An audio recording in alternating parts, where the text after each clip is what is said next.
ಎಲ್ಲರಿಗೂ ಶುಭ ಸಂಜೆ. ಈ ವೇದಿಕೆ ಮೇಲೆ ಆಸನಾಗಿರುವಂತಹ ಸಾಬಣ್ಣ ಸರ್ ಅವರೇ, ಭೋಗಿದರೆ ಅವರು, ಮುಖ ಸರ್ ಅವರೇ, ಪ್ರಸನ್ನ ಸಿಂಗಿ ಸರ್ ಅವರೇ, ಶ್ಯಾಮ್ ಕುಮಾರ್ ಸರ್ ಅವರೇ ಹಾಗೂ ಎಲ್ಲ ನಮ್ಮ ಕುಲ ಬಾಂಧವರಿಗೆ, ಆತ್ಮೀಯರಿಗೆ ವಂದನೆಗಳನ್ನು ಸಲ್ಲಿಸುತ್ತಾ, ಇಲ್ಲಿಯವರೆಗೆ ಬಹಳಷ್ಟು ವಿಸ್ತಾರವಾಗಿ ಎಲ್ಲರೂ ಮಾತಾಡಿದ್ದಾರೆ. ನಾನು ಹೆಚ್ಚು ಸಮಯವನ್ನು ತೆಗೆದುಕೊಳ್ಳುವುದಿಲ್ಲ. ಮಹರ್ಷಿ ವೇದವ್ಯಾಸ ಮಂಥನ ಮತ್ತು ಪ್ರೇರಣಾ ಟ್ರಸ್ಟ್ ಕಲಬುರಗಿ, ಸ್ವಾಭಿಮಾನಿ ಶ್ರೀ ವಿಠಲ್ ಹೇರೂರ್ ಮೆಟ್ರಿಕ್ ನಂತರದ ಬಾಲಕರ ಉಚಿತ ವಸತಿ ನಿಲಯದ ವತಿಯಿಂದ ಇಂದು ಏನಪ್ಪ ಅಂದರೆ ವಿಠಲ್ ಹೇರೂರ್ ಅವರ ಜಯಂತಿಯನ್ನು ಆಚರಣೆ ಮಾಡ್ತಾ ಇದ್ದೀವಿ ನಾವು ನೀವೆಲ್ಲ. ಅವರು ಒಬ್ಬರೇನಪ್ಪ ಅಂದರೆ ಹುಟ್ಟು ಹೋರಾಟಗಾರರು. ಅವರ ಒಂದು ಜಯಂತಿ ಒಂದು ಏನಂದರೆ ಹೆಸರಿಗಾಗಿ ಮಾಡಬಾರ್ದು. ನಾವು ಈಗ ನಾನು ಇವೆಲ್ಲ ಸೇರ್ತೀವಿ, ಪೂಜೆ ಮಾಡಿದ್ದೀವಿ, ಹೂ ಹಾಕಿ ನಮಸ್ಕಾರ ಮಾಡಿ ಎಲ್ಲ ಬರ್ತೀವಿ. ಬರೀ ಇದು ವರ್ಷ ಮಾಡ್ತೀವಿ ಹೋಗ್ತೀವಿ. ಇದು ಒಂದು ಏನಪ್ಪ ಅಂದರೆ ಹೆಸರಿಗೆ ಮಾಡಿ ಹೋಗುವಂಥದ್ದು ಅಲ್ಲ. ಅವ್ರು ಏನು ಕನಸಾಗಿತ್ತು, ಅವ್ರು ಎದಕ್ಕೆ ಹೋರಾಟ ಮಾಡಿದ್ರು, ನಮ್ಮ ಮೇಲೆ ಆಗುವಂಥ ಒಂದು ಶೋಷಣೆ, ಒಂದು ಅಂದರೆ ಅಸಮಾನತೆಗಾಗಿ ಹೋರಾಟವನ್ನು ಮಾಡಿರುವಂಥದ್ದು. ಅದನ್ನು ಅವ್ರು ಅದಕ್ಕೆ ಯಾಕೆ ಹೋರಾಟ ಮಾಡಿದ್ರು ಅದನ್ನು ನಾವು ನೆನಪಿಟ್ಕೊಂಡು ಪ್ರತಿ ವರ್ಷ ಏನಪ್ಪ ಅಂದರೆ ಜನ್ಮ ದಿನಾಚರಣೆ ಆಚರಣೆ ಮಾಡುವಂಥ ಸಂದರ್ಭದಲ್ಲಿ ಒಂದಿಷ್ಟು ಗುರಿಗಳನ್ನು ನಾವು ಇಟ್ಕೋಬೇಕು. ಒಂದು ಫಾರ್ ಎಕ್ಸಾಂಪಲ್ 10 ಗುರಿಗಳನ್ನ ಇಟ್ಕೋಬೇಕು. ನೆಕ್ಸ್ಟ್ ಬರ್ತಡೇ ಬರತಕ್ಕ, ನೆಕ್ಸ್ಟ್ ಜನ್ಮದಿನ ಬರೋತಕ್ಕ ಆ 10 ಗುರಿಗಳಲ್ಲಿ ಅಟ್ಲೀಸ್ಟ್ ಒಂದು 50%, ಒಂದು 5 ಗುರಿಗಳಾದರೂ ಕೂಡ ನಾವು ಏನಪ್ಪ ಅಂದರೆ ಅದನ್ನ ಸಾಧಿಸಬೇಕು. ಅಂಥ ಒಂದು ಗುರಿಗಳನ್ನು ನಾವು ಟೈಮ್ ಟೇಬಲ್ ಮಾಡ್ಕೋಬೇಕು. ಪ್ರತಿ ವರ್ಷ ಒಂದು ನೋಟ್ಬುಕ್ ಮಾಡಿ ಅಲ್ಲಿ ಏನಪ್ಪ ಅಂದರೆ ಈ ಥರನೇ ಈ ಸಮಾಜದಲ್ಲಿ ಇಷ್ಟು ಪರಿವರ್ತನೆ ಆಗಬೇಕು, ಇದು ಚೇಂಜಸ್ ಆಗಬೇಕು ಅಂತ ಒಂದು ಟೈಮ್ ಟೇಬಲ್ ಇಟ್ಕೊಂಡು ಏನಪ್ಪ ಅಂದರೆ ಬದಲಾವಣೆ ತರುವಂಥ ಕೆಲಸಗಳೇನಪ್ಪ ಅಂದರೆ ಈ ಒಂದು ಜನ್ಮದಿನದಿಂದ ನಾವು ಏನಪ್ಪ ಅಂದರೆ ಮಾಡಿದ್ರೆ ಅದರಲ್ಲಿ ಅದು ಒಂದು ಅರ್ಥಪೂರ್ಣ ಜನ್ಮದಿನ ಆಗ್ತದೆ ಅಂತ ನನ್ನೊಂದು ಅನಿಸಿಕೆ. ಇವರು ಏನಪ್ಪ ಅಂದರೆ ಇಂಥ ಒಂದು ವ್ಯಕ್ತಿ ಅಂತಲ್ಲ, ಇರೋ ಒಂದು ಶಕ್ತಿ. ಇದು ನಮ್ಮ ಇವರು ಏನಪ್ಪ ಅಂದರೆ ಕರ್ನಾಟಕ ರಾಜ್ಯದ ಗುಲ್ಬರ್ಗ ಜಿಲ್ಲೆಯಲ್ಲಿ, ಅದನ್ನು ಅಫಜಲ್ಪುರ ತಾಲೂಕಿನ ಗಾಣಗಾಪುರದಲ್ಲಿ ಈ ಒಂದು ಮಣ್ಣಿನಲ್ಲಿ ಏನಪ್ಪ ಅಂದರೆ ತುಕ್ಕಮ್ಮ ಮತ್ತು ತಿಪ್ಪಣ್ಣ ಅವರ ಗರ್ಭದಲ್ಲಿ ಏನಪ್ಪ ಅಂದರೆ 1953ರಲ್ಲಿ ಏನು ಜನಿಸಿದ್ರು, ನಾವೆಲ್ಲ ಹೆಮ್ಮೆ ಪಡುವಂಥ ವಿಷಯ. ಇಲ್ಲಿ ಇಂಥ ಒಂದು ಶಕ್ತಿ ಏನಪ್ಪ ಅಂದರೆ ಜನ್ಮ ತಾಳಿದೆ, ನಮ್ಮನ್ನೆಲ್ಲ ಜಾಗೃತಿಯನ್ನು ಗೊಳಿಸಿದ್ರು. ನಮ್ಮ ಸಮಾಜದಲ್ಲಿ ಜನ ಎಲ್ಲರೂ ಮಲ್ಕೊಂಡ್ಬಿಟ್ಟಿದ್ರು. ಅವರನ್ನು ಬಡಿದೆಬ್ಬಿಸಿ ಅವ್ರೇನಪ್ಪ ಅಂದರೆ ನೀವು ಎಚ್ಚೆತ್ಕೊಳ್ರಿ, ಒಗ್ಗಟ್ಟಾಗ್ರಿ, ನಿಮ್ಮ ಮೇಲೆ ಎಷ್ಟು ಹರಾಸ್ಮೆಂಟ್ ನಡೀತಾ ಇದೆ ನಿಮ್ಗೆ ಗೊತ್ತಾಗ್ತಾ ಇಲ್ವಾ ಅನ್ನುವಂಥದ್ದು ಏನಪ್ಪ ಅಂದರೆ ಅವರು ತಮ್ಮ ಒಂದು ಸ್ಟ್ರಾಂಗ್ ಸ್ಪೀಚ್ ಮುಖಾಂತರ, ಹೋರಾಟದ ಒಂದು ನುಡಿಗಳ ಮುಖಾಂತರ, ಹೇಗೆ 12ನೇ ಶತಮಾನದಲ್ಲಿ ಅಂಬಿಗರ ಚೌಡಯ್ಯನವರು ಶರಣರು ಅವರು ತಮ್ಮ ವಚನಗಳ ಮುಖಾಂತರ ಅವರು ಎಷ್ಟು ಸ್ಟ್ರಾಂಗ್ ಇದ್ರು ಅಂತ ನಾವು ಸ್ಟಡಿ ಮಾಡಿ ನೋಡ್ತೀವಿ. ಅದೇ ಥರ ಇವರು ಏನಪ್ಪ ಅಂದರೆ ವಿಠಲ್ ಹೇರೂರ್ಜಿ ಅವರು ಏನಪ್ಪ ಅಂದರೆ ಎಲ್ಲ ಜನರನ್ನೇ ಎಬ್ಬಿಸಿದ್ರು, ಸ್ಪೆಷಲಿ ಯುವಕರನ್ನು. ನೀವು ಹೇಳ್ರಿ ಏನಾಗ್ತಾ ಇದೆ. ಅವಾಗೊಂದು ಕಾಲ ಇತ್ತು, ಬ್ರಾಹ್ಮಣ, ಕ್ಷತ್ರಿಯ, ವೈಶ್ಯ, ಶೂದ್ರ ಓಪನ್ ಆಗಿ ಹರಾಸ್ಮೆಂಟ್ ಮಾಡ್ತಾ ಇದ್ರು ಲೋ ಕಾಸ್ಟ್ ವರ್ಗೆ. ಈಗ ಓಪನ್ ಆಗಿ ಮಾಡೋಂಗಿಲ್ಲ, ಯಾಕಂದರೆ ಕಾನೂನು ಸ್ಟ್ರಾಂಗ್ ಇದೆ. ಈಗೇನು ಮಾಡ್ತಾ ಇದ್ರೆ ಕೋಲ್ಡ್ ವಾರ್ ಮಾಡ್ತಾ ಇದ್ದಾರೆ. ಕೋಲ್ಡ್ ವಾರ್ ಅಂದರೆ ಇಂಡೈರೆಕ್ಟ್ ಆಗಿ ಏನಪ್ಪ ಅಂದರೆ ಹರಾಸ್ಮೆಂಟ್ ಆಗ್ತಾ ಇದೆ. ಅದನ್ನು ನಾವು ಏನಪ್ಪ ಅಂದರೆ ಸಹಿಸ್ಕೋಬಾರ್ದು. ವಿಠಲ್ ಹೇರೂರ್ಜಿ ಅವ್ರು ಏನು ಹೇಳ್ತಾರೆ, ನೀವೇನಪ್ಪ ಅಂದರೆ ಭಾಳ ಚಾಣಾಕ್ಷದಿಂದ ಹೆಜ್ಜೆಯನ್ನು ಇಡಬೇಕು. ಜೋರಾಗಿ ಮಾತಾಡಿ ಅವ್ರ ಜೊತೆ ಏನಪ್ಪ ಅಂದರೆ ರಿಲೇಷನ್ ಕಟ್ ಮಾಡ್ಕೋಬಾರ್ದು. ನಮ್ಮ ಭಾರತ ದೇಶದಲ್ಲಿ, ನಮ್ಮ ಕರ್ನಾಟಕ ರಾಜ್ಯದಲ್ಲಿ ಪ್ರಬಲ ಜಾತಿಗಳು ಅಂದರೆ ಒಕ್ಕಲಿಗ ಮತ್ತು ಲಿಂಗಾಯತ. ಇಲ್ಲಿ ಪ್ರಬಲ ಜಾತಿ. ಆಮೇಲೆ ಆ ಪ್ರಬಲ ಜಾತಿಗಳು ಏನಪ್ಪ ಅಂದರೆ ಏನು ಹರಾಸ್ಮೆಂಟ್ ಮಾಡಿದ್ರು ಕೂಡ ಅವ್ರಿಗೆ ನಾವು ಏನಪ್ಪ ಅಂದರೆ ಜೋರಾಗಿ ಅವ್ರ ಬೈಯೋದು, ಹರಾಸ್ಮೆಂಟ್ ಮಾಡಬಾರ್ದು. ಭಾಳ ಅಂದರೆ ಹುಷಾರಿಂದ ಏನಪ್ಪ ಅಂದರೆ ಅವರಿಂದ ಎಲ್ಲ ಒಳ್ಳೊಳ್ಳೆ ಗುಣಗಳನ್ನು ನಾವು ಕಲಿತು ನಾವು ಮುಂದೆ ಹೆಜ್ಜೆ ಇಡುವಂಥ ಕೆಲಸಗಳು ಆಗಬೇಕು. ಅವ್ರು ಏನು ಹೇಳ್ಕೊಟ್ರು ಈ ವಿಠಲ್ ಹೇರೂರ್ಜಿ ಅವರು ಏನಪ್ಪ ಅಂದರೆ ನಾವೆಲ್ಲರೂ ಈಗ ನೀವೆಲ್ಲ ಸೇರಿದ್ದೀವಿ, ಇದು ಅವ್ರ ಕನಸಾಗಿತ್ತು. ಮೊದಲು ಇದು ಇರಲಿಲ್ಲ. ವಿಠಲ್ ಹೇರೂರ್ಜಿ ಅವರು ಹೋರಾಟ ಮಾಡೋಕ್ಕಿಂತ ಮುಂಚೆ ಈ ಥರ ಏನಪ್ಪ ನಮ್ಮ ವಸತಿ ನಿಲಯ ಇರಲಿಲ್ಲ. ನಾವೆಲ್ಲ ಇಲ್ಲಿ ಕುಂತು ಚಿಂತನ ಮಂಥನ ಮಾಡ್ತಾ ಇರಲಿಲ್ಲ. ನಮ್ಮ ಸಮಾಜದ ಬಗ್ಗೆ ಏನು ಮಾತು ಇರ್ತಿರ್ಲಿಲ್ಲ. ಇದು ಕಾರಣ ಏನಪ್ಪ ಅಂದರೆ ಅವರೇ ವಿಠಲ್ ಹೇರೂರ್ಜಿ ಅವರು. ಇಂಥ ಹೆಚ್ಚು ಆಗಬೇಕಿಂಥ ಕಾರ್ಯಕ್ರಮಗಳು. ಇಂಥ ನೀವು ತಿಂಗಳಿಗೊಮ್ಮೆ ಮಾಡ್ತೀನಿ ಅಂತ ಹೇಳಿದ್ರಲ್ಲ, ಒಂದು ಒಳ್ಳೆಯ ವಿಷಯ ಇದು. ಈ ಥರ ಏನಪ್ಪ ಅಂದರೆ ಇನ್ನೊಂದು ವಿಷಯ ನಮ್ದು ಏನಪ್ಪ ಅಂದರೆ ನೀವೆಲ್ಲ ಹಿರಿಯರು ಎಲ್ಲರಿಗೂ ಒಂದು ರಿಕ್ವೆಸ್ಟ್ ಏನಪ್ಪ ಅಂದರೆ ಹೆಣ್ಮಕ್ಳಿಗೆ ಕೂಡ ಕರ್ಕೊಂಡ್ಬರ್ಬೇಕು, ನಿಮ್ಮ ಧರ್ಮಪತ್ನಿಯರನ್ನು ಕೂಡ ಕರ್ಕೊಂಡ್ಬರ್ಬೇಕು. ಹೆಣ್ಮಕ್ಳದ್ದು ಕೂಡ ಒಂದು ಯಾವುದು ನೋಡಿ, ದೇವರು ಅಂದ ತಕ್ಷಣ ಹೆಣ್ಣು ದೇವರು ಗಂಡು ದೇವರು ಅಂತ, ಗಂಡು ದೇವರಿಗಿಂತ ಹೆಣ್ಣು ದೇವರು ಸ್ಟ್ರಾಂಗ್ ಅಂತಾರೆ, ಹೌದಾ? ಈಗ ಮನೆಯಲ್ಲಿ ಒಂದು ಕುಟುಂಬ ಅಂದಾಗ ಮಕ್ಕಳಿಗೆ ತಂದೆ ತಿರ್ಕೊಂಡ್ರೆ ಮಕ್ಕಳು ಅನಾಥ ಆಗೋದಿಲ್ಲ, ತಾಯಿ ತಿರ್ಕೊಂಡ್ಬಿಟ್ರೆ ಮಕ್ಕಳು ಏನಾಗ್ಬಿಡ್ತವೆ, ಅನಾಥ ಆಗ್ಬಿಡ್ತಾರೆ. ಅದಕ್ಕೆ ತಾಯಿ ಏನಾಗ್ತಾರೆ, ಎರಡು ರೋಲ್ ಮಾಡ್ಬೋದು. ಆದರೆ ತಂದೆ ಎರಡು ರೋಲ್ ಮಾಡಬೇಕಾದ್ರೆ ಬಹಳ ಕಷ್ಟ ಆಗ್ತದೆ. ಮಾಡ್ತಾರೆ, ಮಾಡಲ್ಲ ಅಂತ ಹೇಳೋದಿಲ್ಲ, ಮಾಡ್ತಾರೆ, ಬಟ್ ಬಹಳ ಕಷ್ಟ ಆಗ್ತದೆ. ಅದಕ್ಕೆ ಏನಪ್ಪ ಅಂದರೆ ಹೆಣ್ಮಕ್ಳು ಭಾಗವಹಿಸೋಕ್ಕೂ ಬೇಕು ನಮ್ಮ ಸಮಾಜದಲ್ಲಿ. ಅದರ ಕೊರತೆಯಿಂದನೇ ಸ್ವಲ್ಪ ಏನಪ್ಪ ಅಂದರೆ ಸ್ಲೋ ಏನಪ್ಪ ಅಂದರೆ ಬೆಳವಣಿಗೆ ಆಗ್ತಾ ಇದೆ ಅನ್ನುವಂಥ ನನ್ನ ಒಂದು ಅನಿಸಿಕೆ. ಸೊ ಎಲ್ಲರ ಹೆಣ್ಮಕ್ಳು ಅವರು ಬಂದು ಏನಪ್ಪ ಅಂದರೆ ಏನು ಮಾತು ನೀವು ಎಲ್ಲ ಏನು ಡಿಸ್ಕಷನ್ ಆಗಿದೆ, ಏನು ಮಾತಾಗಿದೆ, ಅವರು ಮನೆಯಲ್ಲಿ ಅವರು ನಿಮ್ಮ ಜೊತೆ ಡಿಸ್ಕಷನ್ ಮಾಡ್ತಾರೆ ಮನೆಯಲ್ಲಿ. ಏನ್ರಿ ನಾವು ನೀವು ಹೋಗಿದ್ವಲ್ಲ, ಅಲ್ಲಿ ಈ ಥರ ಆಯಿತು, ಈ ಥರ ಆಯಿತು, ಇವರು ಹೀಗೆ ಮಾತಾಡಿದ್ರು ಅವರು ಏನಾದರೂ ನೀವು ಮನೆಯಲ್ಲಿ ಒಂದು ದೊಡ್ಡ ಫಂಕ್ಷನ್ ಮಾಡಬೇಕಾದ್ರೆ, ದೊಡ್ಡ ನಿರ್ಧಾರ ತೊಗೋಬೇಕಾದ್ರೆ ಇಬ್ಬರು ಕೂಡಿ ನಿರ್ಧಾರ ತೊಗೋತೀರಲ್ಲ, ಹಸ್ಬೆಂಡ್ ಆ್ಯಂಡ್ ವೈಫ್ ಇಬ್ಬರು ಕೂಡಿ ಏನಪ್ಪ ಅಂದರೆ ಇದು ಹೇಗೆ ಅಂತ ನೀವು ಡಿಸ್ಕಷನ್ ಮಾಡ್ತಾ ಇದ್ದಿರಲ್ಲ, ಹಾಗೆ ಇದು ನಮ್ಮ ಸಮಾಜದ ಒಂದು ಕೆಲಸನೂ ಕೂಡ ಏನಪ್ಪ, ಅವ್ರನ್ನೂ ಕೂಡ ನಿಮ್ಮ ಜೊತೆ ಏನಪ್ಪ ಅಂತ ನಿಂತಾಗ ಇದು ಮತ್ತಿಷ್ಟು ಸದೃಢ ಆಗ್ತದೆ ಅಂತ ನನ್ನ ಅನಿಸಿಕೆ. ಇದು ಸಮಾಜ ಇವೆಲ್ಲ ವಸತಿ ನಿಲಯ ಆಗಿರ್ಬೋದು, ಏನಾದರೂ ಒಳ್ಳೆ ಕಾರ್ಯಕ್ರಮಗಳಾಗಿರ್ಬೋದು, ಇದು ಬೆಳಿಬೇಕಂದ್ರೆ ಹೆಣ್ಮಕ್ಳ ರೋಲು ಅಷ್ಟೇ ಇಂಪಾರ್ಟೆಂಟ್. ಅವರಿಗೆ ಏನು ಗೊತ್ತಿಲ್ಲ. ಈಗ ಹೆಣ್ಮಕ್ಳು ಬರ್ತಾ ಇದ್ದಾರೆ ಅಂದರೆ ಬೇರೆ ಹೆಣ್ಮಕ್ಳು ಕೂಡ ಬರ್ತಾರೆ. ಇಲ್ಲಿ ಬರೀ ಗಂಡ್ಮಕ್ಳೇ ಇದ್ದಾರೆ, ಹೆಣ್ಮಕ್ಳು ಯಾಕೆ ಬರಬೇಕು ಅಂತ ಬೇರೆ ಅವರು ವಿಚಾರ ಮಾಡ್ತಾರೆ. ಇಲ್ಲಿ ಹೆಣ್ಮಕ್ಳದ್ದು ಅವ್ರದ್ದು ಒಂದು ಗ್ರೂಪ್ ಇತ್ತು ಅಂದರೆ ಬೇರೆ ಹೆಣ್ಮಕ್ಳು ಕೂಡ ಬರ್ತಾರೆ, ಅವರು ವಿಚಾರ ಮಾಡ್ತಾರೆ, ತಮ್ಮ ಅನಿಸಿಕೆಗಳನ್ನ ಹೇಳ್ಕೊತಾರೆ. ಈ ಹೆಣ್ಮಕ್ಳು ಕೂಡ ಚೆನ್ನಾಗಿ ಮಾತಾಡ್ತಾರೆ. ಹೌಸ್ ವೈಫ್ ಇದ್ರೂ ಕೂಡ ಅವ್ರಿಗೆ ಕೂಡ ಸಮಾಜಕ್ಕೆ ಕಳ್ಕಳಿ ಇದೆ, ಅವರು ಒಳ್ಳೊಳ್ಳೆ ಐಡಿಯಾಸ್ ಕೊಡ್ತಾರೆ. ಹಾಸ್ಟೆಲ್ ಮಕ್ಕಳ ಸಲುವಾಗಿನೂ ಕೂಡ ಏನಾದರೂ ಹೇಳ್ತಾರೆ ಅವರು ಕೂಡ. ಅದಕ್ಕೆ ಹೆಣ್ಮಕ್ಳು ಪಾತ್ರನೂ ಅಷ್ಟೇ ಇಂಪಾರ್ಟೆಂಟ್ ಅಂತ ಹೇಳ್ತೇನೆ. ಮತ್ತೆ ನಾನು ಏನೇನು ಹೇಳಬೇಕಂದ್ರೆ ಏನೋ ಫಸ್ಟ್ ಸ್ಟಾರ್ಟಿಂಗ್ ಆಯಿತು. ಆಮೇಲೆ ಇವರು ವಿಠಲ್ ಹೆರೂರ್ಜಿ ಅವ್ರು ಏನಪ್ಪ ಅಂದರೆ ಅವ್ರು ಏನಂತಾರೆ, ಇಲಿಯಾಗಿ 100 ವರ್ಷ ಬದುಕೋದಕ್ಕಿಂತ ಹುಲಿಯಾಗಿ 3 ವರ್ಷ ಬದುಕಬೇಕು, ಅದು ಮೀನಿಂಗ್ಫುಲ್ ಆಗಿ ನಮ್ಮ ಜೀವನ ಇರಬೇಕು ಅಂತ. ಅವರೇ ಅಲ್ಲ, ಇವರು ಯಾರೇ ಜೀವನ ಮಾಡಿದ್ರು ನೀವು ಮೀನಿಂಗ್ಫುಲ್ ಆಗಿ ಏನಪ್ಪ ಅಂದರೆ ಅರ್ಥಗರ್ಭಿತವಾಗಿರುವಂಥ ಜೀವನ ಮಾಡಬೇಕು ಅನ್ನೋದು ಅವರ ಒಂದು ಆಸೆ ಆಗಿತ್ತು. ಅದೇ ಥರ ಅವ್ರು ಏನಪ್ಪ ಅಂದರೆ ನಮಗೆಲ್ಲ ಮಾಡಲ್ ಆಗಿ ಹೋಗಿದ್ದಾರೆ. ನಮ್ಮದು ಸಮಾಜ ಏನಪ್ಪ ಅಂದರೆ ಈಗ ನಾವೆಲ್ಲ 1947 ವೇದಕ್ಕೆ ಹೋಗ್ಬಾರ್ದು. ಈಗೆಲ್ಲ ನಮ್ಮದು ಮಾಡರ್ನೈಸೇಷನ್ ಗ್ಲೋಬಲೈಸೇಷನ್ ವರ್ಲ್ಡ್ ಇದೆ. ಸೈನ್ಸ್ ಆ್ಯಂಡ್ ಟೆಕ್ನಾಲಜಿ ಫಾಸ್ಟಾಗಿ ಮೂವ್ ಆಗಿದೆ.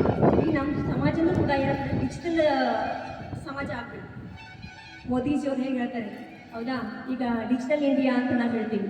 ಸೊ ನಮ್ಮ ಸಮಾಜನೂ ಕೂಡ ಏನಪ್ಪ ಅಂದರೆ ಒಂದು ಆ ಡಿಜಿಟಲ್ ಕಮ್ಯುನಿಟಿ ಆಗಿ ಡೆವಲಪ್ಮೆಂಟ್ ಆದರೆ ಎಲ್ಲ ಮಕ್ಕಳು ಕೂಡ ನಿಮ್ಮ ಜೊತೆ ಸೇರ್ಕೋತಾರೆ. ಈ ಫಸ್ಟ್ ಎಲ್ಲ ಮಕ್ಕಳು, ಈಗಿನ ಮಕ್ಕಳು, ಈ ಮಕ್ಕಳೆಲ್ಲ ಡಾಕ್ಟರ್ಸ್ ಆಗಿದ್ದಾರೆ, ಇಂಜಿನಿಯರ್ಸ್ ಆಗಿದ್ದಾರೆ, ಐಸ್ ಆಫೀಸರ್ ಆಗಿದ್ದಾರೆ, ಲಾಯರ್ಸ್ ಆಗಿದ್ದಾರೆ. ಅವರು ನಿಮ್ಮ ಜೊತೆ ಬಂದು ಸೇರ್ಕೋತಾರೆ, ಅವರು ಅವ್ರ ಐಡಿಯಾಸ್ ಕೊಡ್ತಾರೆ. ಒಬ್ಬರಿಂದ ಮಾಡುವಂಥ ಕೆಲಸ ಅಲ್ಲ ಇದು. ಇಲ್ಲಿ ಏನಪ್ಪ ಅಂದರೆ ಎಲ್ಲರೂ ಸೇರಿದಾಗೆ ಒಗ್ಗಟ್ಟಿನಲ್ಲಿ ಬಲವಿದೆ ಅಂತ ನಾವೇನು ಹೇಳ್ತೀವಿ. ಹಿಂಗಾಗಿ ಎಲ್ಲರೂ ಸೇರಿದಾಗೆ ಅಲ್ಲಿ ಏನಾದರೂ ಇಂಪ್ರೂವ್ಮೆಂಟ್ ಆಗ್ತದೆ ಅಂತ ಆ ಮಾತನ್ನು ಹೇಳ್ತೇನೆ. ಮತ್ತೇನಪ್ಪ ಅಂದರೆ ಇವರು ವಿಠಲ್ ಹೆರೂರ್ಜಿ ಅವರು ಫೈಟ್ ಮಾಡೋದ್ರಿಂದನೇ ನಮ್ಮ ಎಲ್ಲ ಯೂನಿವರ್ಸಿಟಿಗಳಲ್ಲಿ ಏನಪ್ಪ ಅಂದರೆ ಇದು ಅಂಬಿಗರ ಚೌಡೆಯರ ಪೀಠವನ್ನು ಸ್ಥಾಪನೆ ಮಾಡಿದ್ದು ನಮಗೆಲ್ಲ ಗೊತ್ತಿದೆ. ಇದೊಂದು ರಾಜ್ಯ ಗುರುಪೀಠ ಇರಲಿಲ್ಲ ನಮ್ಮ ಕರ್ನಾಟಕ ರಾಜ್ಯದಲ್ಲಿ. ಅದು ಹಾವೇರಿ ಜಿಲ್ಲೆಯ ಚೌಡಾಲಪುರದಲ್ಲಿ ಏನಪ್ಪ ಅಂದರೆ ಒಂದು ಅಂಬಿಗರ ಚೌಡಯ್ಯನವರ ರಾಜ್ಯ ಗುರುಪೀಠವನ್ನು ಸ್ಥಾಪನೆ ಮಾಡಿ ಅದೊಂದು ಅಚ್ಚಳಿಯದಂಥ ಒಂದು ಒಳ್ಳೆಯ ಕೆಲಸವನ್ನು ಅವರನ್ನು ಮಾಡಿದ್ರು ಅಂತ ಅನೇಕ ಕೆಲಸಗಳನ್ನು ಮಾಡಿದ್ದಾರೆ, ಹೌದಾ?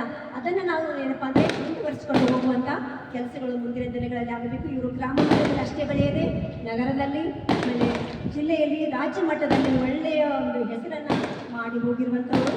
ಅವರ ಆಸೆ ಏನಾಗಿತ್ತು, ಅವರ ಹೋರಾಟದ ಪ್ರತಿಫಲ ಏನು ಅಂದರೆ ನಮ್ಮಲ್ಲಿ ಜಾಗೃತಿ ಮೂಡಿಸಬೇಕು ಅನ್ನೋದು. ಆ ಜಾಗೃತಿ ಮೂಡಿದೆ ಈಗ. ಅದನ್ನು ಏನಪ್ಪ ಅಂದರೆ ನಾವು ಭಾಳ ಎಚ್ಚರದಿಂದ ನಾವು ಶಿಕ್ಷಣ, ಅಂಬೇಡ್ಕರ್ ಅವ್ರು ಏನು ಹೇಳ್ತಾರೆ, ಶಿಕ್ಷಣ, ಸಂಘಟನೆ, ಹೋರಾಟ. ಫಸ್ಟ್ ಏನಪ್ಪ ಅಂದರೆ ನಾವು ಶಿಕ್ಷಣ ತಗೋಬೇಕು. ಶಿಕ್ಷಣ ಅಂತ ಏನು ಅಂದರೆ 2 ಕಣ್ಣುಗಳಿದ್ದಾಗ, ಕಣ್ಣು ಇಲ್ಲದೆ ಇದ್ದಾಗ ನೀವು 4 ಹೆಜ್ಜೆ ಮುಂದೆ ನಡೆಯಿರಿ, ಎಷ್ಟು ಇನ್ಫೀರಿಯರ್ ಫೀಲಿಂಗ್ ಆಗ್ತದೆ ನಿಮಗೆ. ಅದಕ್ಕೆ ಫಸ್ಟ್ ಏನಪ್ಪ ಅಂದರೆ ಫಸ್ಟ್ ಎಜುಕೇಷನ್ ತಗೋಬೇಕು. ಶಿಕ್ಷಣ, ಸಂಘಟನೆ, ಹೋರಾಟ ಅಂದಾಗೆ ನೀವೇನಾದರೂ ಜೀವನದಲ್ಲಿ ಅಚೀವ್ಮೆಂಟ್ ಮಾಡೋಕ್ಕೆ ಸಾಧ್ಯ ಆಗ್ತದೆ. ಈ ಒಂದು ಸಂದರ್ಭದಲ್ಲಿ ನಾಗೇಂದ್ರಪ್ಪ ಹುಡುಗಿ ಅವರೊಂದೇನಪ್ಪ ಅಂದರೆ ಒಂದು ಕವನ ಬರ್ತಾರೆ. ಯಾರ ಮೇಲೆ ಅಂದರೆ ವಿಠಲ್ ಹೆರೂರ್ಜಿ ಅವ್ರ ಮೇಲೆ. ಏನಪ್ಪ ಅಂದರೆ बेटी नी कोली मेटी, बेटी नी कोली मेटी ಸಮಾಜ ಸೇವೆಯೇ ಆಗಿತ್ತು ಸದಾ ನಿನ್ನ ಡ್ಯೂಟಿ. ಸಮಾಜ ಸೇವೆಯೇ ಆಗಿತ್ತು ಸದಾ ನಿನ್ನ ಡ್ಯೂಟಿ. ನಿನಗರಿವಿಲ್ಲದೆ ಕಟ್ಟಿಕೊಂಡೆ ಕಬ್ಬಲಿಗ ಸಮಾಜದ ಕೋಟೆ. ನಿನಗರಿವಿಲ್ಲದೆ ಕಟ್ಟಿಕೊಂಡೆ ಕಬ್ಬಲಿಗ ಸಮಾಜದ ಕೋಟೆ. ಶೋಷಿತರಿಗೆ ಮುಕ್ತರಿಗೆ ಸ್ವಾಭಿಮಾನದ ಬದುಕು ನೀ ತೋರಿಸಿಕೊಟ್ಟೆ. ಶೋಷಿತರಿಗೆ ಮುಕ್ತರಿಗೆ ಸ್ವಾಭಿಮಾನದ ಬದುಕು ನೀ ತೋರಿಸಿಕೊಟ್ಟೆ. ಮೂಢನಂಬಿಕೆಗೆ ಗೊಡ್ಡು ಆಚಾರಕ್ಕೆ ಹಾಕಿದೆ ನೀ ಕಡಿವಾಣ ಬಲುಗಟ್ಟಿ. ಮೂಢನಂಬಿಕೆಗೆ ಗೊಡ್ಡು ಆಚಾರಕ್ಕೆ ಹಾಕಿದೆ ನೀ ಕಡಿವಾಣ ಬಲುಗಟ್ಟಿ. ಡೋಂಗಿ ನಾಯಕರುಗಳಿಗೆ ಸಮಾಜ ದ್ರೋಹಿಗಳಿಗೆ ಬೀಸುತ್ತಿದ್ದಿ ನೀ ಮಾತಿನ ಚಾಟಿ. ಡೋಂಗಿ ನಾಯಕರುಗಳಿಗೆ ಸಮಾಜ ದ್ರೋಹಿಗಳಿಗೆ ಬೀಸುತ್ತಿದ್ದಿ ನೀ ಮಾತಿನ ಚಾಟಿ. ನೀವೊಂದು ಕರೆ ಕೊಟ್ಟರೆ ಸೇರುತ್ತಿತ್ತು ಜನ ಲಕ್ಷ ದಾಟಿ. ನೀವೊಂದು ಕರೆ ಕೊಟ್ಟರೆ ಸೇರುತ್ತಿತ್ತು ಜನ ಲಕ್ಷ ದಾಟಿ. ಪ್ರತಿಯೊಬ್ಬರಲ್ಲಿಯೂ ಹೋರಾಟದ ಕಿಚ್ಚು ನೀ ಹಚ್ಚಿಬಿಟ್ಟಿ. ಪ್ರತಿಯೊಬ್ಬರಲ್ಲಿಯೂ ಹೋರಾಟದ ಕಿಚ್ಚು ನೀ ಹಚ್ಚಿಬಿಟ್ಟಿ. ನಿಷ್ಕಳಂಕ ಹೋರಾಟದಿಂದ ಪಡೆದುಕೊಂಡೇ ನೀ ಅಭಿಮಾನಿಗಳ ಕೋಟಿ ಕೋಟಿ. ನಿಷ್ಕಳಂಕ ಹೋರಾಟದಿಂದ ಪಡೆದುಕೊಂಡೆ ನೀ ಅಭಿಮಾನಿಗಳ ಕೋಟಿ ಕೋಟಿ. ಕೊನೆ ಉಸಿರ ತನಕವೂ ಹೋರಾಡಿದೆ ನೀ ಬಲುಗಟ್ಟಿ. ಕೊನೆ ಉಸಿರು ಇರು ತನಕವೂ ಹೋರಾಡಿದೆ ನೀ ಬಲುಗಟ್ಟಿ. ನಿನಗಿಲ್ಲ ಯಾರು ಸಾಟಿ. ನಿನಗಿಲ್ಲ ಯಾರು ಸಾಟಿ. ನಿನ್ನ ಅಭಿಮಾನಿಗಳಲ್ಲಿ ಬಿಟ್ಟು ಹೋದೆ ನೀ ದುಃಖದ ಕಟ್ಟೆ. ನಿನ್ನ ಅಭಿಮಾನಿಗಳಲ್ಲಿ ಬಿಟ್ಟು ಹೋದೆ ನೀ ದುಃಖದ ಕಟ್ಟೆ. ಸೇವೆಗೈಯಲು ಕಬ್ಬಲಿಗ ಸಮಾಜದಲ್ಲಿ ಮತ್ತೊಮ್ಮೆ ಬಾನಿ ಹುಟ್ಟಿ. ಸೇವೆಗೈಯಲು ಕಬ್ಬಲಿಗ ಸಮಾಜದಲ್ಲಿ ಮತ್ತೊಮ್ಮೆ ಬಾನಿ ಹುಟ್ಟಿ. ಎಷ್ಟು ಅರ್ಥಗರ್ಭಿತವಾದ ಗಮನವನ್ನ ನಾಗೇಂದ್ರ ಪಾಯಿಟಿಗೆ ಅವರು ಬರ್ತಾರೆ. ಅವರ ವ್ಯಕ್ತಿತ್ವವೇ ಇಲ್ಲಿ ನಮ್ಮ ನಿಮ್ಮೆದುರೆ ಕಣ್ಣೆದುರಲ್ಲಿ ಬರ್ತದೆ. ಅಂಥ ನಾಯಕರುಗಳು ನಮಗೆ ಒಳ್ಳೆ ದಾರಿಯನ್ನು ತೋರಿಸಿ ಹೋಗಿದ್ದಾರೆ. ಆ ದಾರಿಯಲ್ಲಿ ನಾವು ನೀವೆಲ್ಲ ನಡೆಯೋಣ ಅಂತ ನಾನು ಒಂದು ಗುಲ್ಬರ್ಗ ಯೂನಿವರ್ಸಿಟಿಯಲ್ಲಿ ನಮ್ಮ ಕಬ್ಬಲಿಗ ಸಮಾಜದ ಕುರಿತೇ ಒಂದು ಸಂಶೋಧನೆ ಮಾಡಿದ್ದೇನೆ. Socio economic and political changes of Kabbaliga community. Kabbaliga ಸಮಾಜದ ಸಾಮಾಜಿಕ ಆರ್ಥಿಕ ಮತ್ತು ರಾಜಕೀಯ ಬದಲಾವಣೆಗಳು ಗುಲ್ಬರ್ಗ ಜಿಲ್ಲೆಯ ಒಂದು ಸಮಾಜಶಾಸ್ತ್ರೀಯ ಅಧ್ಯಯನ ಕುರಿತು. ಇಲ್ಲಿ ಏನಪ್ಪ ಅಂದರೆ ನಾನು ಶಾರ್ಟಾಗಿ ಹೇಳ್ತೀನಿ, ಭಾಳ ಸಮಯ ಆಗಿದೆ, ಅದಕ್ಕೆ ನಾನು ಏನಪ್ಪ ಅಂದರೆ ಶಾರ್ಟ್ ಆ್ಯಂಡ್ ಸ್ವೀಟಾಗಿ ಹೇಳಿ ಮುಗಿಸ್ತೇನೆ. ಏನಪ್ಪ ಅಂದರೆ ನಮ್ಮ ಕಬ್ಬಲಿಗ ಸಮಾಜ ಕರ್ನಾಟಕದಲ್ಲಿ ಎಷ್ಟು ಪರ್ಸೆಂಟ್ ಇದೆ? ಫಸ್ಟ್ ಡಾಮಿನೆಂಟ್ ಕಾಸ್ಟ್ ಒಕ್ಕಲಿಗ ಮತ್ತು Vokkaliga first dominant cost. Second ಎರಡನೇ ಪ್ರಬಲ ಜಾತಿ ಯಾವುದು ಅಂದರೆ ವೀರಶೈವ ಲಿಂಗಾಯ. ಥರ್ಡ್ ಒನ್ ಯಾವುದು ಅಂದರೆ ಕುರುಬ ಜನಾಂಗ. ಫೋರ್ತ್ ಏನಪ್ಪ ಅಂದರೆ ನಮ್ಮ ಸಮುದಾಯ ಕಬ್ಬಲಿಗ ಸಮುದಾಯ. ಈ ಕಬ್ಬಲಿಗ ಸಮುದಾಯ ಕರ್ನಾಟಕದಲ್ಲಿ 50 ಲಕ್ಷ ಜನಸಂಖ್ಯೆ ಇದೆ. ಅದರಲ್ಲಿ ನಮ್ಮ ಗುಲ್ಬರ್ಗ ಮತ್ತು ಯಾದಗಿರಿ ಡಿಸ್ಟ್ರಿಕ್ಟ್ ಒಳಗೊಂಡಂತೆ 8 ಲಕ್ಷ ಏನಪ್ಪ ಅಂದರೆ ಜನಸಂಖ್ಯೆಯನ್ನು ಒಳಗೊಂಡಿರುವಂಥ ಒಂದು ಸಮುದಾಯ. ಇಷ್ಟು ದೊಡ್ಡ ಸಮುದಾಯ ಇದನ್ನು ಕರ್ನಾಟಕ ರಾಜ್ಯದಲ್ಲಿ ಬೇರೆ ಬೇರೆ ಹೆಸರುಗಳಿಂದ ಎಲ್ಲ ಕಡೆ ಒಂದೇ ಹೆಸರಿಂದ ಕರೆಯೋದಿಲ್ಲ. 39 ಏನಪ್ಪ ಅಂದರೆ ಪರ್ಯಾಯ ಪದಗಳಿದ್ದಾವೆ. ಕೋಲಿ ಆಗಿರ್ಬೋದು, ಗಂಗಾ ಮತಸ್ಥರು, ಆಮೇಲೆ ಗಂಗಾ ಮಕ್ಕಳು, ತಳವಾರ, ಆಮೇಲೆ ಬೆಸ್ತರು, ಮೀನುಗಾರರು, ಅಂಬಿಗರು, ಹೀಗೆ ಬೇರೆ ಬೇರೆ ಬೇರೆ ಬೇರೆ ಹೆಸರುಗಳಿಂದ ನಮ್ಮ ಒಂದು ಸಮುದಾಯಕ್ಕೆ ಕರೆಯಲಾಗ್ತದೆ. ಅವರ ಒಂದು ಉದ್ಯೋಗದ ಆಧಾರದ ಮೇಲೆ ಏನಪ್ಪ ಅಂದರೆ ಆ ಒಂದು ಹೆಸರನ್ನು ಅವರಿಗೆ ಬಂದಿರುವಂಥದ್ದು. ನಾವು ಸ್ಟಡಿ ಮಾಡಿರುವಂಥದ್ದು ಗುಲ್ಬರ್ಗ ಜಿಲ್ಲೆ ಅಷ್ಟೇ. ಗುಲ್ಬರ್ಗ ಜಿಲ್ಲೆಯಲ್ಲಿ 7 ತಾಲೂಕುಗಳು ಬರ್ತವೆ. ಕೆಲವೊಂದು ತಾಲೂಕುಗಳ ಯಾದಗಿರಿಗೆ ಹೋಗ್ಬಿಟ್ಟಿದ್ದಾವೆ ನಮ್ಮ ತಾಲೂಕುಗಳು. ಆ 7 ತಾಲೂಕುಗಳಲ್ಲಿ ಏನಪ್ಪ ಅಂದರೆ 5 ಹಳ್ಳಿಗಳನ್ನು ಸೆಲೆಕ್ಟ್ ಮಾಡಿ ಅಲ್ಲಿ ಏನಪ್ಪ ಅಂದರೆ ಒಂದು ಕ್ವಶನಿಯರ್ ರೆಡಿ ಮಾಡಿ ಅವರಿಂದ ಏನಪ್ಪ ಅಂದರೆ ಆನ್ಸರ್ಸ್ ಎಲ್ಲ ಕಲೆಕ್ಟ್ ಮಾಡಿ ಇನ್ಫಾರ್ಮೇಷನ್ ಏನಪ್ಪ ಅಂದರೆ ಪಡೆದುಕೊಂಡು ಏನಪ್ಪ ಅಂದರೆ ನಾವು ಅಧ್ಯಯನ ಮಾಡ್ತೇವೆ. ಏನೇನು ಅವರಲ್ಲಿ ಏನಾಗಿದೆ, ಏನೇನು ಬದಲಾವಣೆ ಆಗಿದೆ, ಸ್ವಾತಂತ್ರ್ಯ ಪೂರ್ವದಲ್ಲಿ ಏನಿತ್ತು, ಈಗ ಏನೇನು ಬದಲಾವಣೆ ಆಗಿದೆ, ಅದು ಒಂದೇನಪ್ಪ ಅಂದರೆ ನಾವು ಸಂಶೋಧನೆ ಮಾಡಿರುವಂಥ ವಿಷಯ. ಅದರಲ್ಲಿ ಏನಪ್ಪ ಅಂದರೆ ಪ್ರಾಥಮಿಕ ದತ್ತಾಂಶದ ಪ್ರಕಾರ ನಾವೇನು ನೋಡ್ತೀವಿ, ಮಹಿಳೆಯರ ಸ್ಥಾನಮಾನ ಏನಪ್ಪ ಅಂದರೆ ಇಂಪ್ರೂವ್ಮೆಂಟ್ ಆಗಿದೆ. 40% ಏನಪ್ಪ ಅಂದರೆ ಮಹಿಳೆಯರ ಸ್ಥಾನಮಾನ ಮೊದಲಿಗಿಂತ ಈಗೇನಪ್ಪ ಅಂದರೆ ಇಂಪ್ರೂವ್ಮೆಂಟ್ ಆಗಿದೆ ನಾವು ನೋಡ್ತೇವೆ. ಮತ್ತು ಪೂರ್ವಜರ ಉದ್ಯೋಗವನ್ನು ಏನಪ್ಪ ಅಂದರೆ ನೀವು ಕಂಟಿನ್ಯೂ ಮಾಡ್ತಾ ಇದ್ದೀರಾ ಅಂತ ನಾವು ಪ್ರಶ್ನೆ ಕೇಳಿದಾಗ ಅವ್ರು ಏನಪ್ಪ ಅಂದರೆ 89% ಜನ ಏನಪ್ಪ ಅಂದರೆ ಇಲ್ಲ ಅಂದರು. ಪೂರ್ವಜರ ಉದ್ಯೋಗಗಳು ಏನಪ್ಪ ಅಂದರೆ ಅಂಬಿಗರ ಬೋಟ್ ನಡೆಸ್ತಾರೆ, ಹೌದಾ, ಬೆಸ್ತರು ಮೀನುಗಾರ ಕೆಲಸ ಮಾಡ್ತಾರೆ. ಅದು ನೀವು ಕಂಟಿನ್ಯೂ ಮಾಡ್ತಾ ಇದ್ದೀರಾ ಈಗ ಅಂತ ಪ್ರಶ್ನೆ ಕೇಳಿದಾಗ ಇಲ್ಲ ಅಂತ ಹೇಳ್ತಾರೆ. ಯಾಕಂದರೆ ಈಗೆಲ್ಲ ಆಫ್ಟರ್ ಇಂಡಿಪೆಂಡೆನ್ಸ್ ಫ್ರೀಡಮ್ ಸಿಕ್ಕ ಮೇಲೆ ಅವೆಲ್ಲ ಜಾಬ್ಗಳು ಹೋಗಿವೆ, ನದಿಗಳು ಬತ್ತು ಹೋಗ್ಬಿಟ್ಟಿದ್ದಾವೆ, ಹೌದಾ. ಹೀಗಾಗಿ ಏನಪ್ಪ ಅಂದರೆ ಎಲ್ಲರೂ ಏನಪ್ಪ ಅಂದರೆ ಬೇರೆ ಬೇರೆ ಉದ್ಯೋಗಗಳಲ್ಲಿ ಅವು ಕಂಪಲ್ಸರಿ ಇತ್ತು, ಕಾಸ್ಟ್ ಬೇಸ್ಡ್ ಜಾಬ್ಸ್. ಈಗ ನೀವು ಯಾವ ಜಾಬ್ನು ಕೂಡ ಮಾಡ್ಬೋದು, ನಿಮ್ಗೆ ಯಾವ ಜಾಬ್ನಲ್ಲಿ ಇಂಟ್ರೆಸ್ಟ್ ಇದೆ ಆ ಜಾಬ್ನಲ್ಲಿ ಮಾಡ್ಬೋದು ಅನ್ನುವಂಥ ಏನಪ್ಪ ಅಂದರೆ ಪರ್ಮಿಷನ್ ಸಿಕ್ಕಾಗ ಎಲ್ಲರೂ ಏನಪ್ಪ ಅಂದರೆ ಬೇರೆ ಬೇರೆ ಜಾಬ್ನಲ್ಲಿ ಹೋಗ್ತಾ ಇದ್ರಿ. ಮೊದಲು ಪೂರ್ವಜರು ಮಾಡುವಂಥ ಕೆಲಸಗಳನ್ನ ಈಗ ಯಾರು ಏನಪ್ಪ ಅಂದರೆ ಮಾಡ್ತಾರೆ. ಭಾಳ ಕಡಿಮೆ ಸಂಖ್ಯೆಯಲ್ಲಿ ಏನಪ್ಪ ಅಂದರೆ ಜನರು ಮಾಡ್ತಾ ಇದ್ದಾರೆ. ಮೈಗ್ರೇಷನ್ ಆಗ್ತಾ ಇದೆ, ಅಂದರೆ ವಲಸೆ ಹೋಗ್ತಾ ಇದ್ದಾರೆ ಶಿಕ್ಷಣಕ್ಕಾಗಿ ಮತ್ತು ಉದ್ಯೋಗಕ್ಕಾಗಿ ಏನಪ್ಪ ಅಂದರೆ ಅವ್ರ ಹಳ್ಳಿಗಳನ್ನು ಬಿಟ್ಟು ಏನಪ್ಪ ಅಂದರೆ ವಲಸೆ ಹೋಗ್ತಾ ಇದ್ದಾರೆ. ಮತ್ತು ಅವರು ಬೇಸಿಕಲಿ 70% ಜನ ಗ್ರಾಮಗಳಲ್ಲೇ ಇದ್ದಾರೆ ಅವರು. ಮತ್ತು ಜಾಯಿಂಟ್ ಫ್ಯಾಮಿಲಿನೂ ಸ್ಟ್ರಾಂಗ್ ಇದೆ. ಅವ್ರು ಯಾವುದೇ ಕಾರಣಕ್ಕಾಗಿ ದೂರ ಹೋದರೂ ಕೂಡ ಮೇನ್ ಫ್ಯಾಮಿಲಿ ಜೊತೆ ಏನಪ್ಪ ಅಂದರೆ ಕನೆಕ್ಟ್ ಆಗಿ ಏನಪ್ಪ ಅಂದರೆ ಇದ್ದಾರೆ ಅವರು. ಈ ಒಂದು ನಾವು ಏನಪ್ಪ ಅಂದರೆ ನೋಡ್ತೀವಿ. ಮತ್ತೇನಪ್ಪ ಅಂದರೆ ಹೆಲ್ತ್ ಸಮಸ್ಯೆ ಬಂದಾಗ ನಮ್ಮ ಸಮಾಜ ಜನ ಜಾಸ್ತಿ ಹೋಗೋದು ಎಲ್ಲಿ ಅಂದರೆ ಗೌರ್ಮೆಂಟ್ ಹಾಸ್ಪಿಟಲ್ಸ್ಗೆ. ಅಲ್ಲಿ ಏನಪ್ಪ ಅಂದರೆ ಟ್ರೀಟ್ಮೆಂಟ್ ತೊಗೋತಾ ಇದ್ದಾರೆ. ಪ್ರೈವೇಟ್ ಹಾಸ್ಪಿಟಲ್ಗೆ ಹೋಗಬೇಕಾದ್ರೆ ದುಡ್ಡು ಖರ್ಚಾಗ್ತದೆ ಅನ್ನುವಂಥ ಒಂದು ಇದರಿಂದ ಏನಪ್ಪ ಅಂದರೆ ಸೋಷಿಯಲ್ ಪ್ರಾಬ್ಲಮ್ಸ್, ಸಾಮಾಜಿಕ ಸಮಸ್ಯೆಗಳು ಏನು ಅಂತಂದರೆ ಒಂದು ಅನಕ್ಷರತೆ ಆಗ್ಬೋದು, ಬಡತನ ಮತ್ತು ನೆಗ್ಲಿಜೆನ್ಸಿ, ಕೇರ್ಲೆಸ್ ಭಾಳ ಇದೆ ನಮ್ಮ ಸಮಾಜದಲ್ಲಿ. ಹೌದಾ, ಭಾಳ ನೆಗ್ಲೆಕ್ಟ್ ಮಾಡ್ತಾರೆ. ಸೊ ಇದು ಏನಪ್ಪ ಅಂದರೆ ಇದೆಲ್ಲ ಹೋಗಬೇಕಾದ್ರೆ ಸಾಮಾಜಿಕ ಸಮಸ್ಯೆಗಳು ರಿಮೂವ್ ಆಗಬೇಕಾದ್ರೆ ಏನು ಮಾಡಬೇಕು ಅಂದರೆ ಹೈಯರ್ ಎಜುಕೇಷನ್. ಹೌದಾ, ಫಸ್ಟ್ ಏನಪ್ಪ ಅಂದರೆ ಉನ್ನತ ಶಿಕ್ಷಣವನ್ನು ನಾವು ಪಡೆಯಲೇಬೇಕು. ಶಿಕ್ಷಣದಿಂದಲೇ ಎಲ್ಲ ಪರಿಹಾರ. ಶಿಕ್ಷಣನೇ ಒಂದೇ ದಾರಿ. ಫಸ್ಟ್ ಎಲ್ಲ ಸಮಸ್ಯೆಗಳಿಗೆ ಮೂಲ ಮಂತ್ರ ಏನು ಅಂತಂದರೆ ಶಿಕ್ಷಣ. ಎಷ್ಟೇ ಕಷ್ಟ ಆದರೂ ಪರವಾಗಿಲ್ಲ, ಬಟ್ ಶಿಕ್ಷಣ ಮಾತ್ರ ಪಡೀಲೇಬೇಕು. ಹಂಗಾಗಿ ನಿಮ್ಮಲ್ಲಿ ಏನೇನು ಚೇಂಜಸ್ ಆಗ್ತದೆ ಅನ್ನುವಂಥದ್ದು ಏನಪ್ಪ ಅಂದರೆ ನಾವು ನೋಡ್ತೇವೆ. ಮತ್ತು ವಿಮೆನ್ ಎಜುಕೇಷನ್ ಬೇಕು. ನಾವು ಪ್ರಶ್ನೆ ಕೇಳಿದಾಗ ಹೆಣ್ಮಕ್ಳಿಗೆ ಏನಪ್ಪ ಅಂದರೆ ಎಜುಕೇಷನ್ ಬೇಕು ಬೇಡ ಅಂದಾಗ ಬೇಕು ಅಂತಂದ ಎಲ್ಲ ಜನರು ಏನಪ್ಪ ಆನ್ಸರ್ ಕೊಟ್ಟರು. ಎಷ್ಟು ಪರಿವರ್ತನೆ ಆಗಿದೆ ನೋಡಿ. ಮೊದಲೊಂದು ಕಾಲ ಏನಿತ್ತು, ಹೆಣ್ಮಕ್ಳು ಎಜುಕೇಷನ್ ಬೇಡ ಅಂತ, ಹೆಣ್ಮಕ್ಳ ಬುದ್ಧಿ ಮೊಳಕಾಲ ಕೆಳಗಿರ್ತದೆ, ಅವ್ರಿಗೆ ಯಾಕೆ ಶಿಕ್ಷಣ ಬೇಕು ಅಂತ. ಬಟ್ ಈಗೇನಪ್ಪ ಅಂದರೆ ಫ್ರೀಡಮ್ 75 ಇಯರ್ಸ್ ಆಯಿತು. ಹೌದಾ, ಈಗ ನಮ್ಮ ಸಮಾಜದಲ್ಲಿ ಪರಿವರ್ತನೆ ಆಗಿದೆ. ಅವ್ರು ಏನು ಆನ್ಸರ್ ಮಾಡಿದ್ರು ಅಂದರೆ ಹೆಣ್ಮಕ್ಳಿಗೆ ಶಿಕ್ಷಣ ಬೇಕು. ಯಾಕೆ ಬೇಕು ಅಂತ ಪ್ರಶ್ನೆ ಕೇಳಿದಾಗ ಅವರಲ್ಲಿ ಒಂದು ಅವೇರ್ನೆಸ್ ಬೇಕು, ನಾಲೆಜ್ ಬೇಕು ಹೆಣ್ಮಕ್ಳಿಗೆ ಅನ್ನುವಂಥ ಉತ್ತರವನ್ನು ಕೂಡ ಅವರು ಕೊಡ್ತಾರೆ. ಮತ್ತು ಆರ್ಥಿಕವಾಗಿ ಕೂಡ ಸೀಸನಲ್ ಎಂಪ್ಲಾಯ್ಮೆಂಟ್ಸ್ ಅಂದರೆ ಅವರು ಆರ್ಥಿಕವಾಗಿ ಅವರು ದುಡ್ಡು ಏನಪ್ಪ ಅಂದರೆ ಮಳೆಗಾಲದಲ್ಲಿ ಚಹಾ ಅಂಗಡಿ ಇಡೋದು, ಈ ಥರ ಚಳಿಗಾಲದಲ್ಲಿ ಬೇಸಿಗೆ ಬಂತು ಅಂದರೆ ಕಬ್ಬಿನ ಅಂಗಡಿ ಇಡೋದು, ಹಿಂಗೆ ಏನಪ್ಪ ಅಂದರೆ ಸೀಸನ್ ಹೆಂಗೆ ಚೇಂಜ್ ಆಗ್ತದೆ ಆ ಥರ ಏನಪ್ಪ ಅಂದರೆ ಉದ್ಯೋಗಗಳಲ್ಲಿ ಭಾಳ ಜನ ಇದ್ದಾರೆ. ಆರ್ಗನೈಸ್ ಸೆಕ್ಟರ್ ಭಾಳ ಕಡಿಮೆ ಜನ ಇದ್ದಾರೆ. ಅನ್ಆರ್ಗನೈಸ್ ಸೆಕ್ಟರಲ್ಲಿ ಭಾಳ ಜನ ಇದ್ದಾರೆ. ನಮ್ಮ ಸಮಾಜ ಜನರು ಏನಪ್ಪ ಅಂದರೆ ಭಾಳ ಕಡಿಮೆ ಇದ್ದಾರೆ. ಮತ್ತೇನಪ್ಪ ಅಂದರೆ ಗೌರ್ಮೆಂಟ್ ನಮ್ಗೆ ಏನೇನು ಸವಲತ್ತುಗಳು ಕೊಟ್ಟಿದೆ ಅದೆಲ್ಲ ತಗೋತಾ ಇದ್ದೀರಾ ನೀವು ಅಂತ ಕೇಳಿದಾಗ, ಈಗ BPL ಕಾರ್ಡ್, APL ಕಾರ್ಡ್ ಅಂತ ನಾವು ಹೇಳ್ತೀವಿ. APL ಕಾರ್ಡ್ ಅಂದರೆ ಅಬೌವ್ ಪಾವರ್ಟಿ ಲೈನ್, BPL ಅಂದರೆ ಎಲ್ಲರೂ BPL ಕಾರ್ಡ್ ಯೂಸ್ ಮಾಡ್ತಾ ಇದ್ದಾರೆ. ಮತ್ತು ಹೆಲ್ತ್ ಸ್ಕೀಮ್ಸ್ ಯಶಸ್ವಿನಿ ಅವೆಲ್ಲ ಏನಪ್ಪ ಅಂದರೆ ಜನರಪ್ಪ ಅಂದರೆ ಕಡಿಮೆ ಯೂಸ್ ಮಾಡ್ತಾ ಇದ್ದಾರೆ. ಸೊ ಇದೆಲ್ಲ ಏನಪ್ಪ ಅಂದರೆ ಶಾರ್ಟ್ ಆಗಿ ಮುಗಿಸ್ಬಿಟ್ಟು ಮಳೆ ಬರ್ತಾ ಇದೆ.